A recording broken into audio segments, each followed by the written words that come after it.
আজকের অঙ্ক, কিছু পরিমাণ টাকা সরল সুদে 5 বছরের জন্য বিনিয়োগ করা হলো। সুদের হার 2% বেশি হলে বিনিয়োগের ওপর মোট সুদ 250 টাকা বেশি হতো।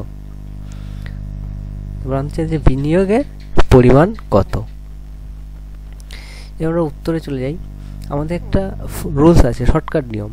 যদি কোনো আসল টি বছরের জন্য নির্দিষ্ট কোনো সুদের হারে বিনিয়োগ করা হয়, সুদের হার x% বেশি হলে যদি এ টাকা বেশি সুদ পাওয়া যায়, তবে আসল বের করার সূত্র a গুণ 100/x ইন্টু টি, যেখানে আমাদের a হচ্ছে যে মোট সুদের হার যেটা বেশি পেয়েছি, আর এক্সটা হচ্ছে কত পার্সেন্ট সুদটা বেড়েছে, আর টিটা হচ্ছে আমাদের সময়, যে 5 বছর সময় বছরটাকে বোঝাচ্ছে।